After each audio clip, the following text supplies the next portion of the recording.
Hello दोस्त hello दोस्तों। आपका अपना चैनल एक्सप्लोरिंग एजुकेशन आपका स्वागत करता है। डेली जीके के मॉक टेस्ट में, जिसमें आपको पता है हम 25 क्वेश्चन देखते हैं, उससे जुड़े हुए फैक्ट देखते हैं, तो करीब एक वीडियो से हमारे 100 के करीब क्वेश्चन तैयार हो जाते हैं। पहला क्वेश्चन कह रहा है एमनेस्टी इंटरनेशनल क्या है। तो अगर हम एमनेस्टी इंटरनेशनल की बात करें तो ये एक संस्था है, अंतरराष्ट्रीय स्तर की संस्था है, जो मानव अधिकार संबंधी कार्य देखती है। तो पहला क्वेश्चन आंसर क्या हो जाएगा आपका? ठीक है, पहले क्वेश्चन का जो आंसर हो जाएगा वो डी हो जाएगा। ह्यूमन राइट ऑर्गेनाइजेशन ये आपकी है। नेक्स्ट बात करें यहाँ पर हम the rotation of crops is essential. ठीक है, जो हम क्या करते हैं, क्रॉप्स को ना बदल बदल के लगाते हैं। कभी हमने कोई सी फसल लगा दी, कभी कोई सी फसल लगा दी, इसको रोटेशन कहते हैं। तो वो कह रहा है कि इस फसलों का रोटेशन क्यों जरूरी है।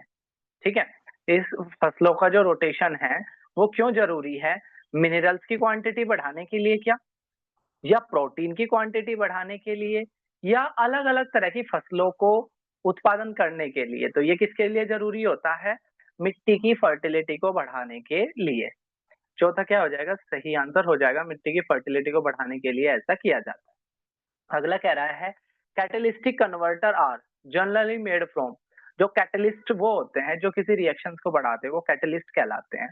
तो कह रहा है वो जो कैटलिस्ट कन्वर्टर होते हैं वो आपकी कौन सी किस तरह की मेटल होती है?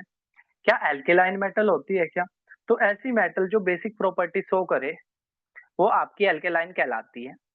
इसके अलावा हाइड्रोजन हाइड्रोजन एक दोनों चीज दिखाता है। वो कुछ प्रॉपर्टी आपकी मेटल की दिखाता है, कुछ नॉन मेटल की दिखाता है। तो इसका सही आंसर हो जाएगा ट्रांजिशन मेटल। यानी कि ट्रांजिशन मेटल वो होती है जो आपकी मॉडर्न पीरियोडिक टेबल में जिगजैग से बनी हुई है, और ये क्या होती है? ये आपकी मेटेलॉइड होती है। नेक्स्ट बात करें, the green colour scene in the firework display is due to the chloride salt of. तो जो ग्रीन कलर दिखता है वो किसकी वजह से दिखता है?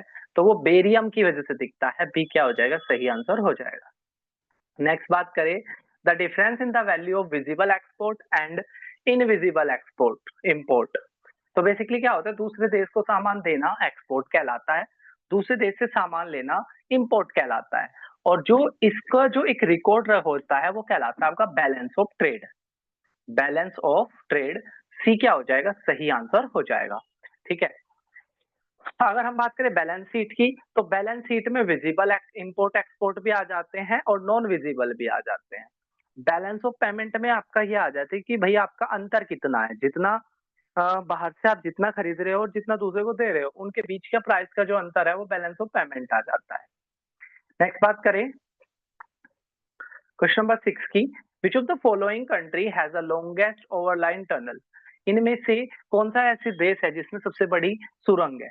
तो अगर हम बात करें यहाँ पर, जर्मनी जिसकी राजधानी बर्लिन है, और फ्रांस की राजधानी आपकी पेरिस है, स्पेन की राजधानी क्या है ये आप कमेंट बॉक्स में बताओगे, और स्विट्जरलैंड, स्विट्जरलैंड इसका सही आंसर हो जाएगा। और स्विट्जरलैंड में दो ऑर्गेनाइजेशन के आपके हेडक्वार्टर है, एक वर्ल्ड ट्रेड ऑर्गेनाइजेशन के और एक वर्ल्ड हेल्थ ऑर्गेनाइजेशन के।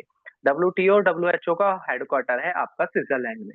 अगला कह रहा है addition excessive amount of heat to a lake. किसी एक लेक में एक्सेसिव अमाउंट की हीट बढ़ जाती है, इसे क्या कहते हैं?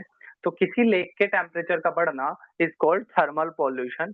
ठीक है, सी सी क्या हो जाएगा? इसका सही आंसर हो जाएगा। और बाकी ऑप्शन देखें, ग्रीन हाउस गैस इफेक्ट। तो यहाँ पर कुछ गैस है हमारी, ग्रीन हाउस गैस, ये क्या करती है? जो सूरज की किरणें पृथ्वी से रिफ्लेक्ट बैक होके ऊपर जाती है, इनको आगे नहीं जाने देती, यही इन्हें ट्रैप कर लेती है। ऐसे गैसों को हम ग्रीन हाउस गैस कहते हैं, जिसमें carbon dioxide, sulphur dioxide, ozone, methane, इस तरह की ये सारी गैस आपकी ग्रीन हाउस गैस है। हीट ब्लूम, टेम्परेचर का बहुत ज्यादा बढ़ जाना हीट ब्लूम कहलाता है। फर्स्ट क्वेश्चन का सही आंसर था आपका थर्मल पॉल्यूशन। अगला कह रहा है apparent weight of a man in lift. जब आप लिफ्ट में होते हो तो आपका जो वेट है वो लेस कब हो जाता है? आपका अपेरेंट वेट लेस कब हो जाता है? तो जब आप नीचे की साइड जा रखे होते हो। ठीक है, जब आप नीचे की साइड जा रखे होते हो उस टाइम पर आपका वेट कम हो जाता है। चौथा क्या हो जाएगा? सही आंसर हो जाएगा। रेमेडीज टू सॉइल इरोजन, मिट्टी का एक जगह से दूसरी जगह मिट्टी बहकर एक जगह से दूसरी जगह चली जाती है, इसी को हम बोलते हैं सॉइल इरोजन। तो क्वेश्चन पूछ रहा है यहाँ से, सॉइल इरोजन को अ, ठीक करने के क्या तरीके हो सकते हैं? भाई देखो, पेड़ को काटने से तो सॉइल इरोजन और ज्यादा होगा। जानवरों को आप उसमें चरने दोगे तो जानवरों के जो नीचे के जो खुर होते हैं, वो क्या होता है, बहुत ही हार्ड होते हैं। अगर वो मिट्टी में पड़ते हैं, ठीक है, तो वो क्या हो जाते हैं, आपके मिट्टी को एक जगह से दूसरी जगह बहा के ले जाते हैं। तो ये भी सही नहीं है। बचेगा क्या? Contour bunding and regulations of land use. Contour bunding and regulations of land use इसका सही आंसर हो जाएगा। नेक्स्ट क्वेश्चन की तरफ बढ़ते हैं।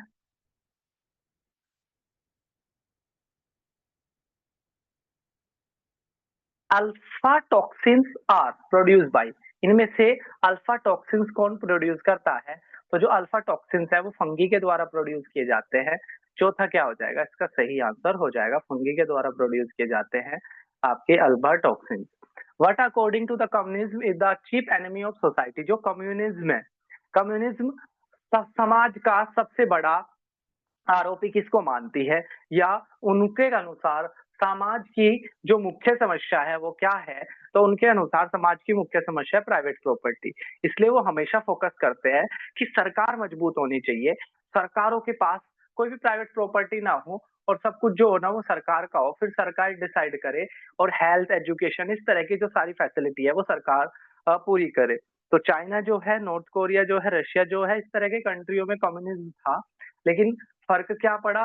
फर्क ये पड़ा कि इन ये जो लीडर थे ये ओवर द टाइम डिक्टेटर हो गए।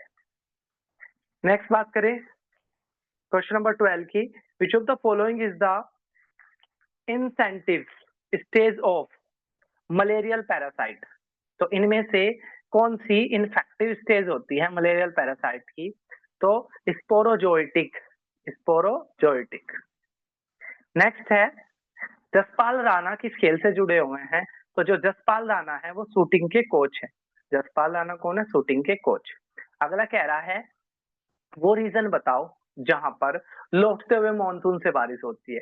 तो बेसिकली क्या है, हमारे यहाँ जो बारिश आती है वो साउथ वेस्ट मॉनसून की होती है। South west monsoon, south west monsoon की बारिश होती है।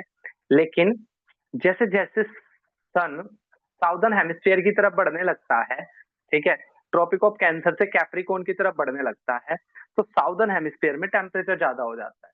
और आप जानते हो जो हवाएं हैं वो हमेशा high temperature to low temperature चलती है। अब यहाँ पे क्या होता है, यहाँ पर गर्मी ज्यादा होने की वजह से यहाँ बन जाता है लो टेम्परेचर, और हमारे इधर बन जाता है high.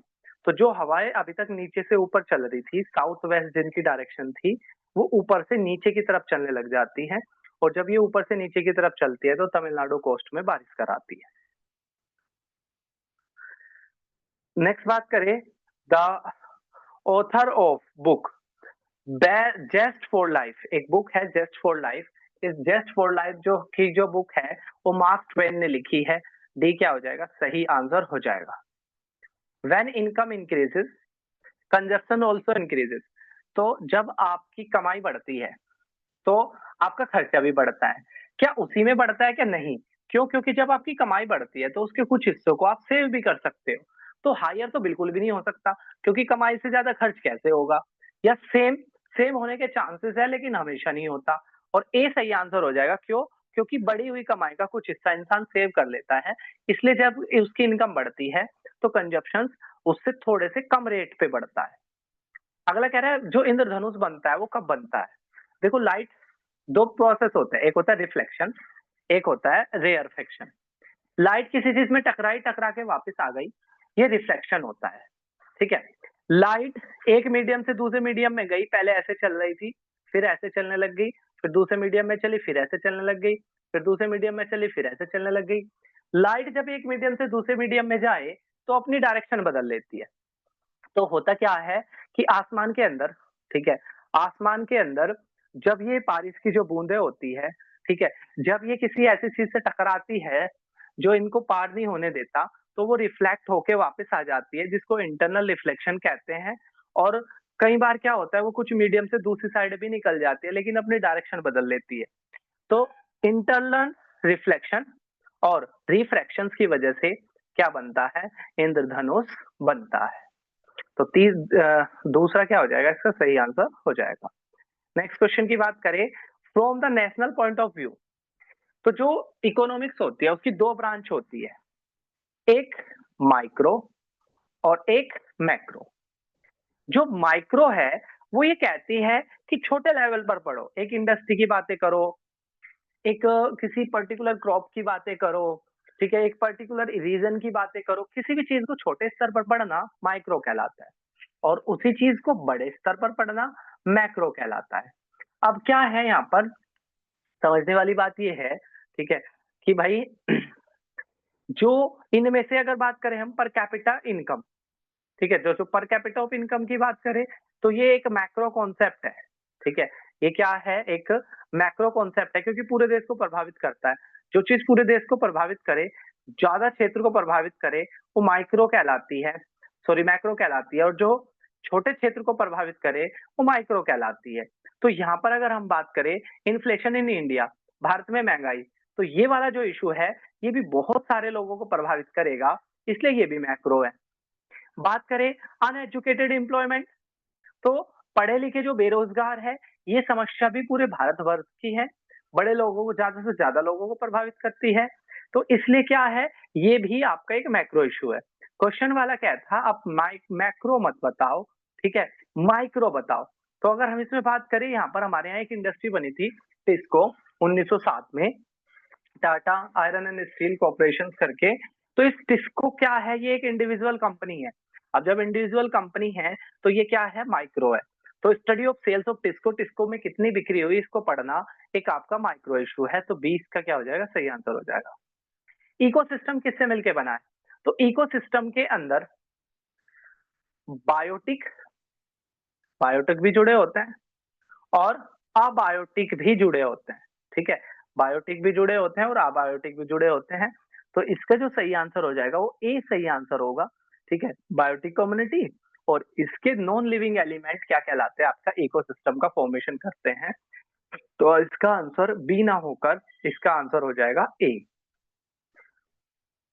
What is the speciality of window anti, तो विंडो एंटी क्या है, तो विंडो एंटी क्या है, एक मल्टी प्रोसेसिंग, ठीक है, मल्टी प्रोसेसिंग को सपोर्ट करता है। अगला कह रहा है इनमें से कौन सा ऐसा इशू है जिसको एक हाई कोर्ट भी सोल्व करेगा, मतलब दोनों राज्यों के हाई कोर्ट या सुप्रीम कोर्ट उस मैटर को देख सकते हैं। तो बेसिकली बात करें, अगर किसी एक सेंटर के बीच में और एक स्टेट के बीच में कोई झगड़ा हो जाता है, तो उसका फैसला या तो क्या करेगा, दोनों जगह के हाई कोर्ट या सुप्रीम कोर्ट उसका फैसला करता है। वैसे अगर हम बात देखें, कोई भी इंटर स्टेट डिस्प्यूट है वो सुप्रीम कोर्ट में जाता है। फंडामेंटल राइट के केस भी सुप्रीम कोर्ट, क्योंकि आर्टिकल 30 सुप्रीम कोर्ट को ही फंडामेंटल राइट का गार्जियन बोलता है। और अगर कॉन्स्टिट्यूशन के अगेंस्ट कोई चीज हो रही है तो उसका भी फैसला सुप्रीम कोर्ट ही देता है। तो ये थे हमारे क्वेश्चंस, आपको कमेंट बॉक्स में ये बताना है, ठीक है, कि ऑपरेशन महादेव किससे जुड़ा हुआ है, ऑपरेशन महादेव, ठीक है, ऑपरेशन महादेव किससे जुड़ा हुआ है, ये आपने कमेंट बॉक्स में बताना है।